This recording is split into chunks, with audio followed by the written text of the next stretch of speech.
Welcome to Scorched Earth. This is going to be a reading for the sign of Aquarius, Sun, Moon and Ascendant for the month of March.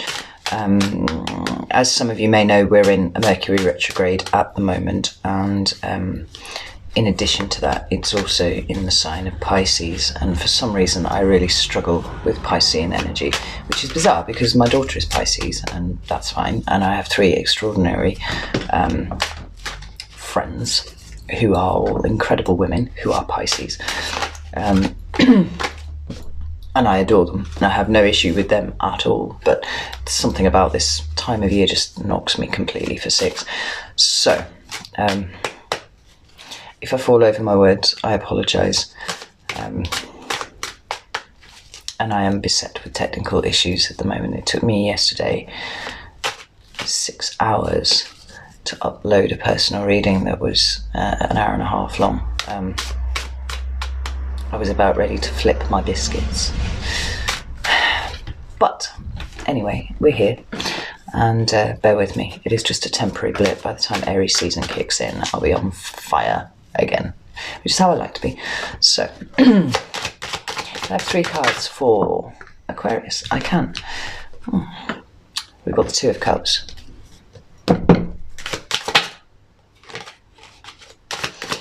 Two more cards for Aquarius. Queen of Swords. I like to see that there. That's air energy like you. It's strictly Libra, but from the air suit. Doesn't really matter. So what's coming towards Aquarius is two things, apparently. King of Wands and the Six of Swords. Interesting. At the bottom of the deck, we've got the Eight of Wands. That talks about swift communication. And it's usually incoming, but interestingly with this card, the wands are going both ways. So this is a conversation with someone, and it's probably Ace of Wands underneath. It's probably internet-based, social media, that sort of thing. Email, potentially. Right, which deck do I want to use to clarify? I want to use no deck, apparently. Alright. So let's get some clarifiers and then we'll get on with this. See where you're at, Aquarius. There's the Two of Cups, please. There's the Two of Cups here for Aquarius. Well, that's cool. We've got the Four of Pentacles, but it's come out in the reverse. Like that.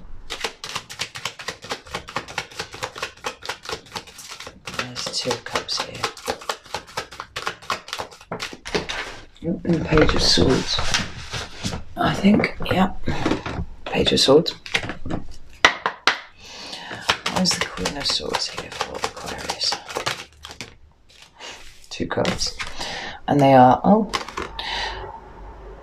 the Three of Swords and the Six of Cups.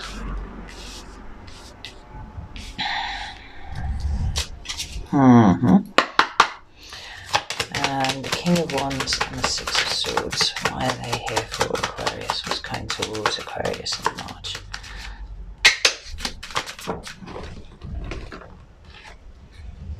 Two of Cups again. Interesting.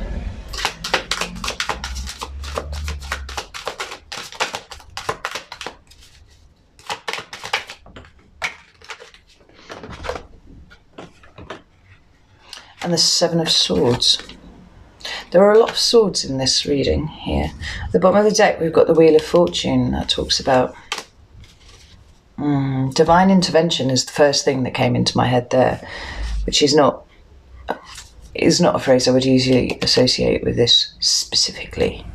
It's not the first thing that comes to mind, but it was just then. And I'm immediately drawn to the fact that the Sphinx at the top there is holding a sword as well. That seems relevant and important. But we'll get into it. Let's have a look and see what this is all about. So the first card that you've got is the Two of Cups, and that is this card Pisces, actually. So it's interesting that we're in Pisces season right now, and that's come up. Oh my god, my shin itching. Right. And this talks about a relationship. of some description. Don't immediately jump to romantic, because it doesn't have to be, although there are cards on the table that would suggest that that is the case, right? This is two people who come together with a shared vision of some description, or shared way of doing things. You know, they just work well together. And so it can be friends, it can be colleagues, it can be siblings, you know, it can be whoever. Take it as it resonates to you.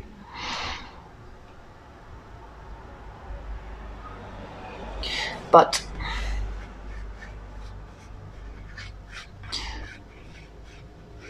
this is in your recent past. And I'm kind of drawn to this thorny thicket that's surrounding them more than anything else, more than any other of the visuals on the card there.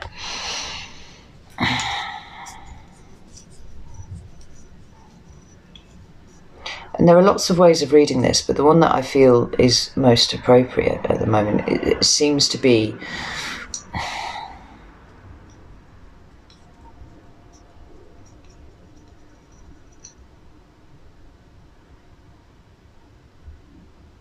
sorry, completely zoned out there for a second. It seems more to do with being who you're with because you're trapped in that situation, right? These, you know, there aren't any thorns actually that I can really perceive on this card, but it's kind of growing like bramble around the couple, and they're clasped together. You know, they've both got their cups up, and whilst they're taking some comfort in the physical presence of each other, I notice that the cups are behind each other's backs, right? And so it feels like a little less like they're offering their cups to each other, but they have their cups and they're very firmly grasped in their hands, and they're kind of locked together in an embrace, but they're there because at the moment they can't really extricate themselves from each other. You know, they're surrounded by all of this kind of briar and stuff that's around them. It feels like being trapped by circumstances, which is not a way I've ever read this card before, but this is the feeling that I'm getting off it. Oh, it's interesting because the two cards that you've got to clarify are the Four of Pentacles in reverse and the Page of Swords. Now, this way up, I don't really like this card very much because it's very fear-driven for me, and I know other readers will interpret it different ways, but like, this chap is making quite a show of holding on very firmly to these pentacles that he's got. And it's pentacles, so it's resources, potentially. But it's something that they have currently that they are afraid to release, because and the fear element of it comes in for me, because looking at it from a law of attraction standpoint, you know, if you don't release energy, and resources of any description are energy, if you don't release them, it's because you're afraid that if you let them go, they won't come back to you in any kind of meaningful way. And he's got one atop his head, you know, he's got one in front of him like that, and he's got his feet firmly planted on the other two. Those coins are going nowhere. So it's holding on too tight, right? It's a need to release. But it's come out this way around, and that talks about coming out of this energy. But interesting, in order to come out of that energy, you need to be in it in the first place. And that's the feeling that I was getting off this card. It's feeling stuck together because you don't really know how to let go. This suggests that extrication is beginning to occur, right? Or has occurred, potentially. And then we've got the Page of Swords. Now,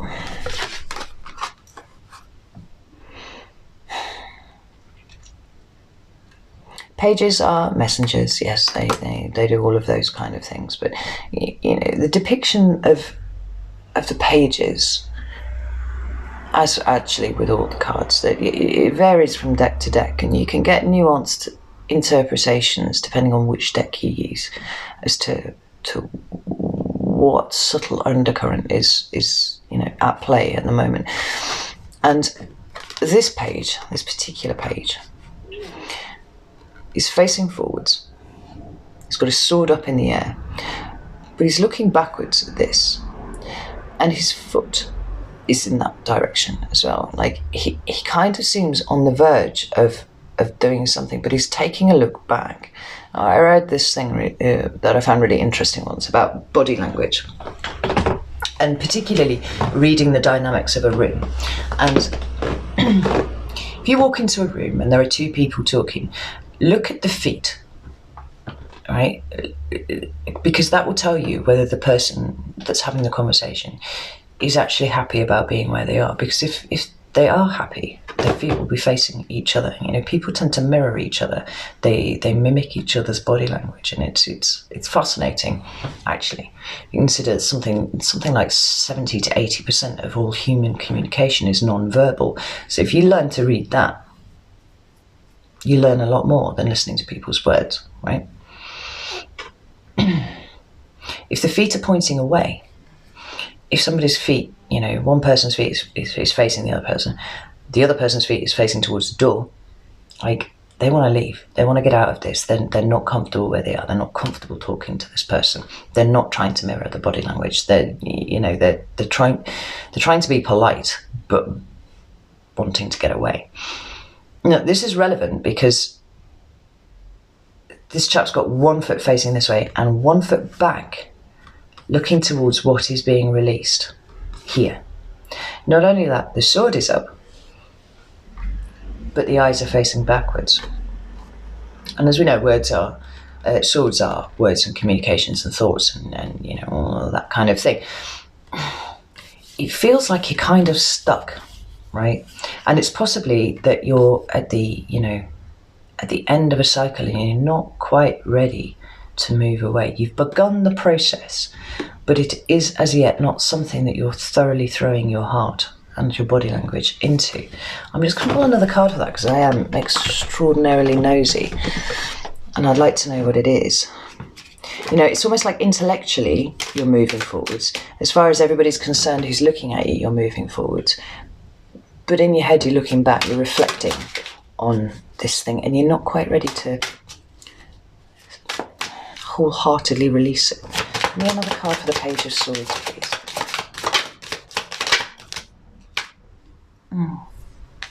Strength. Fuck. Another card for the Page of Swords.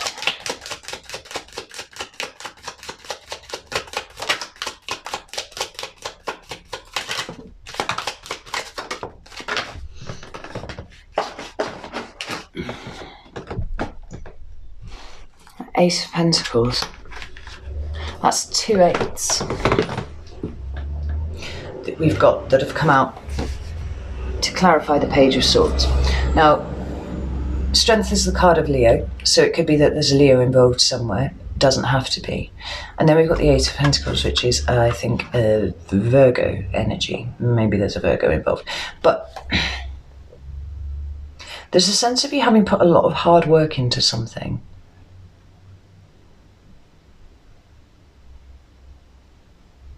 And I hate to say it's been character building. But there's still a pull. There's a pull backwards. Although you're releasing it and you're trying to move forwards, there's a pull backwards. Now, the Strength card for me, it's... Yes, it talks about the soft power, you know, but the internal iron core. But it also talks about adverse circumstances. And for me, the Strength card only ever comes up when you're being asked to, you know, draw upon those reserves of strength that you have built through surviving adverse circumstances.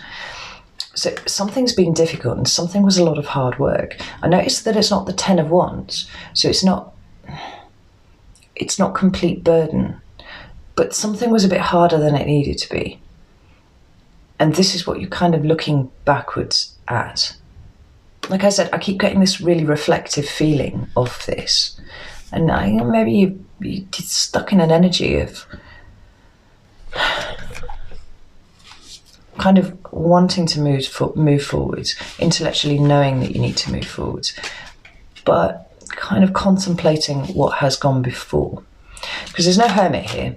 There's no, you know, like deep introspection going on. It feels wistful, actually. Slightly wistful. Whilst there's an acknowledgement that it was tricky, there's definitely some challenging energy there from those two cards. You are beginning the process of release and moving forwards. Now, in your current energy, you've got the Queen of Swords, right? So she's a step up from the page, and she is resolutely facing forwards, right? And the Queen of Swords, she gets a bit of a bad rep for being a cold bitch, but she's not. She's kind of suffered. She's kind of had a difficult existence. She's learned a lot of hard lessons the hard way. She doesn't look for an easy route, this one. But the reason that she is now so wise is because she has, travelled that road. But more than that, she understands sometimes that emotions need to be put to one side when making decisions of things. Like, for me, she is the lower echo of the Justice card. She is the one, far more so than the King, which I find odd, but there we are.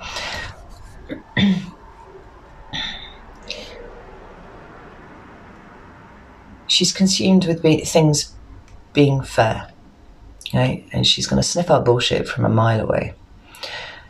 And she's also a filter. I see her as the last level of filter before things hit the King. And the King makes a judgment one way or another for the good of as many people as possible. The Queen feels like she filters out all of the stuff that he doesn't need to worry himself with. He doesn't need to concern himself with. She's getting to the truth of the matter. So that's something. And the two cards that you've got are the Three of Swords and the Six of Cups. Now, this talks about heartbreak. And this talks about, well, for me, it talks about the past, principally. It can talk about children occasionally. For me, it also talks about, because it talks about the past, we can track this right back. We can see this being childhood. And I tend to see it more starting there if nothing else, rather than your own children. Or we can track it back to soulmates. Right, those people that you bump into lifetime after lifetime after lifetime, who teach you something about yourself. They help you level up. They give you, in fact, the experience for which the Queen of Swords is renowned. And it's not always comfortable lessons. And in fact, the Queen of Swords is all about the uncomfortable lessons. But rather than this being a historic heartbreak, because of this depiction of the Three of Swords, this is quite fresh, this is quite raw. We're still at quite a cutting stage of this, and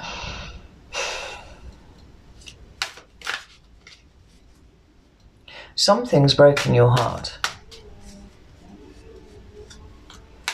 And I feel like it's at the hands of a soulmate. And that doesn't have to be your significant other. It doesn't have to be your husband or your boyfriend or your girlfriend or your wife, It can be just somebody that you have a really deep relationship. It could be family. It could absolutely be family.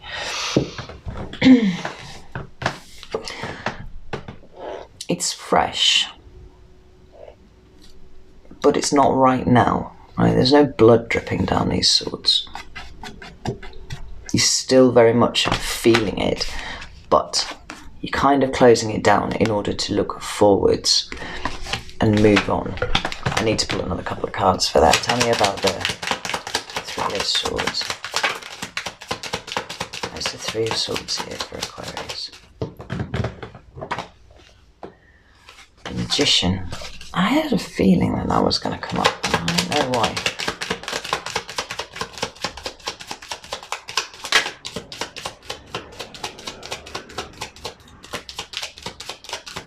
There's the Three of Swords here. There's the Three of Swords here for Aquarius.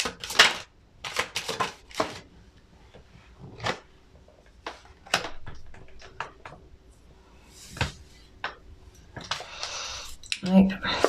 The Wheel of Fortune has flipped again. That's twice in one reading now from two different decks that we've got the Wheel of Fortune, right? Something fateful has occurred, so the wheel has turned and a lesson has presented itself to you, which has resulted in some wounding of some description.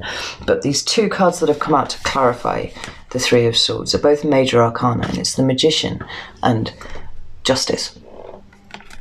Now the Magician for me is the card of Aries, but Justice is the card of Libra, and this is coming out directly underneath a column of cards that starts with a card that is Libra. So it could be that there's a Libra involved. That's absolutely possible. But remember how I said I always saw the Queen of Swords as a lower echo of Justice, and here she is.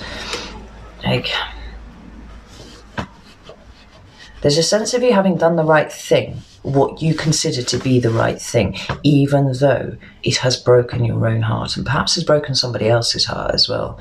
But this Magician energy, there's a strength implied with this, just as this one down here, that in order to manifest a new thing, you know, perhaps very conscious that the wheel is turning and circumstances have changed, they're not the same as they used to be, the right thing to do is to release yourself from a situation, even if it breaks your own heart. Why is the Six of Cups here, please? And in order to do that, you have had to detach yourself a little from your emotions. Yeah, see, this is definitely a soulmate situation now. We've got the Six of Cups clarified by the Lovers. That's 2 sixes there as well. And the numbers are important because they all have different, significances of their own. Now, 5s are always about change, usually uncomfortable change. It's shifts in energy, it's instability, right? All of those things. The 6s are the movement away from that. So here we have 2 6s. And for me, I'm looking at this and I'm saying this is a soulmate relationship that you are moving away from, because it was the right thing to do. And even if you've broken your own heart to do it, you've broken somebody else's heart to do it. There is a sense that you're taking a broader view, you're looking at the bigger picture, you're putting your feelings to one side about it in the relentless pursuit of justice and doing the right thing, the fair thing. So give me more about the Six of Cups, please.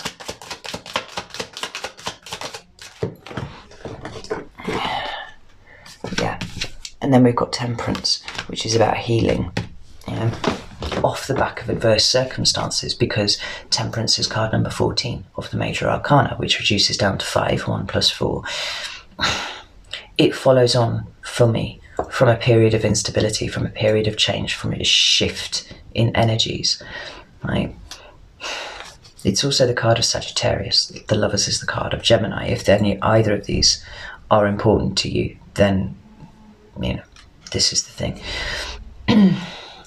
And this is the energy that you're in at the moment. Now, what's coming towards you in March is interesting, because I'm looking at the bottom of this deck here, and the King of Wands is here. And it's in front of you there as well. I've got the Six of Wands. Right? Those are both cards of Leo, more Leo. So maybe there's Leo involved.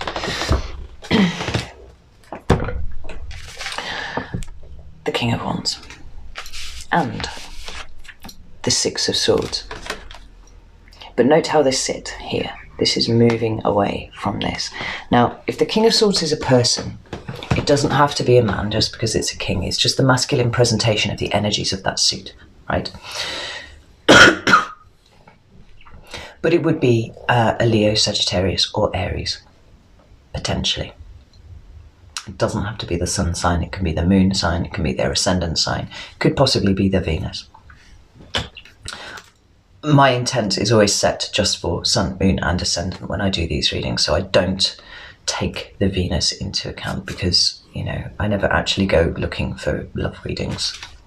It's just not my bag. I'll deal with them if they come up, but what I need to try and ascertain is whether this King of Wands energy is you, and there's something about, you know, you that you're leaving behind, or whether this is someone else that you are leaving behind, or whether you are engaging this energy to leave this behind. But I pulled 2 cards to clarify these, and I got the Two of Cups again and the Seven of Swords. Now the Two of Cups is everything as I described it back here, right? It's all of those things. It's that relationship where you just feel like you're on the same page. Some people use it as their soulmate card, but I don't really see it that way. I see partnership, right? Business partner, siblings, friends, It's a 2. It's very early on. But what's different about this card, as opposed to that one, is that these two characters are approaching each other and they are presenting their cups. Right?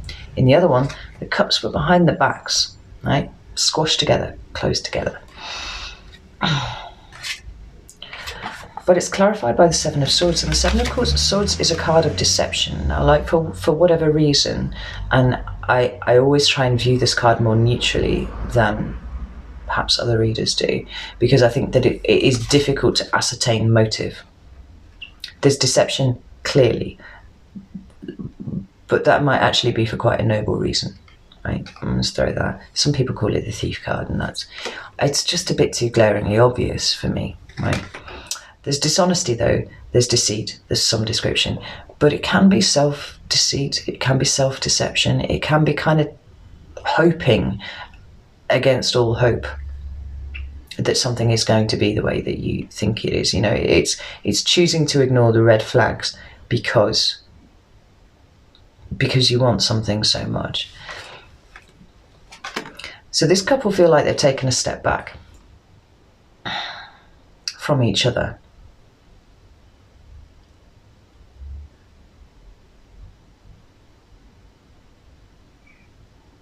And it feels like this is what you're being offered. Like, whoever it is that you've extricated yourself from over here, who you have released, who you've been kind of looking back at a little bit, you've been in this reflective, you know, energy, but then moving forward and going, no, like, I need to move forwards, I need to go this way, this is the right thing to do.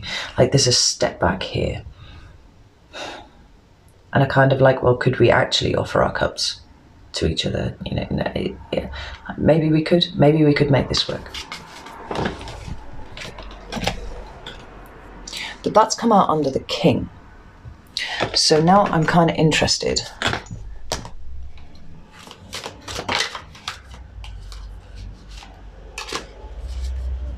to see what comes out under the 6 of Swords. Tell me about the 6 of Swords, please.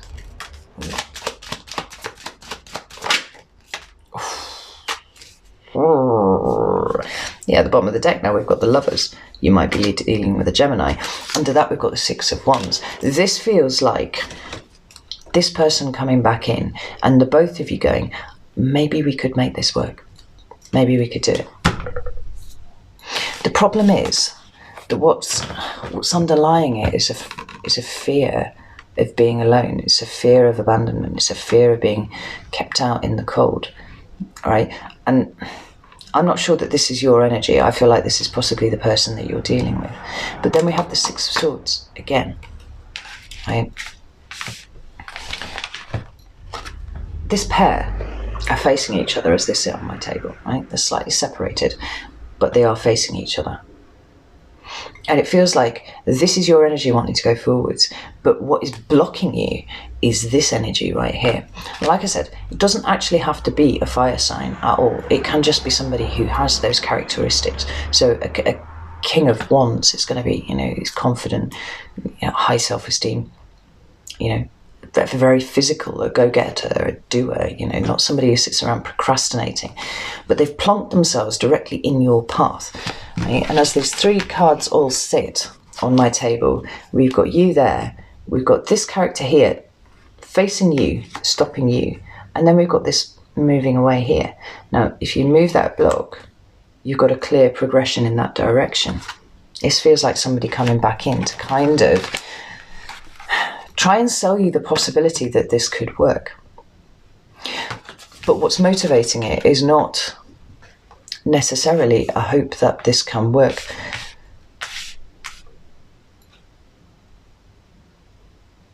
Realistically, it's a fear of being on their own. It's a fear of moving away. It's a fear of losing, you know, what you've got. But what you had is already gone, is the thing. You've already made this decision to move on. You have, it seems, broken your heart somewhat in the process, but you've done it for the right reasons. You've done it for very high reasons. We've got Justice and we've got the Queen of Swords. Now, Justice, the other thing that Justice talks about is karma. You know, it's paying off of karmic debts and stuff like this. And I feel like the deception here is that this can work. And I would counsel you to tread very lightly and very carefully with this, because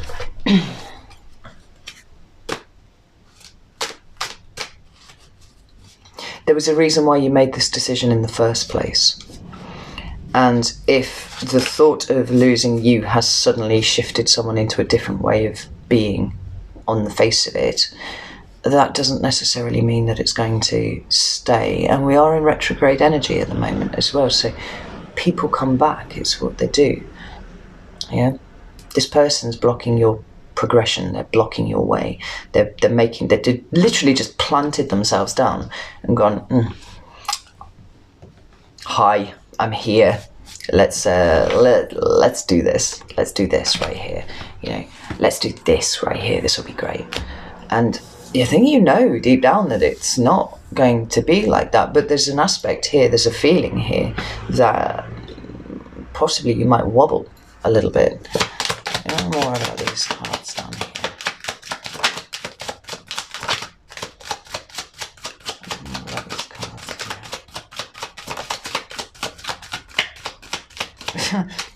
The tarot has literally nothing else to say about this. I'm not getting any more cards, and usually that's because the right amount of cards are already down on the table.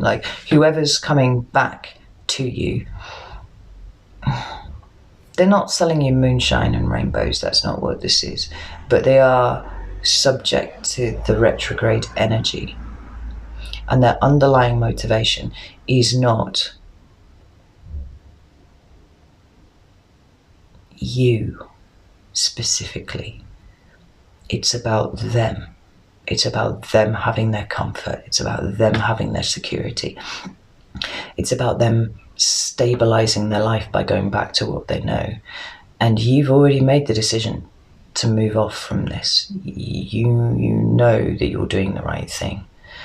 So just bear in mind that whatever caused you to feel the need to release yourself from this in the first place is still there. It's still operative, even if it's just hidden for a little while, until this person, tries to get their way. And the King of Wands is a persistent energy, it's quite exciting, it's quite sparky, and the promise of coming back and doing things better, it's going to be enough to make you second guess your decision, but your decision is very logical. Your decision was a very difficult one to make, but you made it anyway. And do you know what? There's this expectation in our society for some reason, and in many societies, in fact, that there is one person out there for you, and you meet them, and then you get together, and you get on the relationship escalator, and you have kids, and you get your fucking house with your picket fence and all that kind of thing, and the underlying assumption in that is that neither of you will change, right? What you have at that point where you make that commitment to each other will remain for the rest of your life. And it doesn't take into account, the experiences that you have separately, even the experiences that you have together, in fact, that change and evolve you, up as a human. The assumption is at 23, when you meet someone, you're going to be the same person that you are when you're 40, and everybody knows that actually isn't the case. But for some reason, we still subscribe to this notion that therefore we need to keep with one person for the entirety of their life, and that's actually kind of bonkers when you think about it. And I think it's far more healthy to be in the moment, enjoy the person that you are with while they are there, but be in a constant state of reflection. Am I getting from this relationship what I want? This notion of failing if a relationship breaks down is nonsense. It's absolute nonsense, as is this notion that there is nothing that you can, that will hit you as a partnership that you can't work through. And if you are, if you choose to walk away from something, then you're giving up, or you're, people change, people move on. Accept that this soulmate's part in your life is done, and you've already done that, right? Just don't wobble on it. I vented there, I'm sorry about that, like, but it proper gets my goat. It really does, because it causes people to act in all sorts of absolutely bizarre and damaging ways to each other, and I just can't bear to see it. I hate to see it, and I see it all the fucking time. If people were just a little bit more self-aware and understood their own subconscious drivers and their own fears and what they're fucking projecting onto everybody else, then as a society we would function in a much healthier way. So thank you for coming to my TED Talk. I'm going to leave it there. Take care. Love you all very much.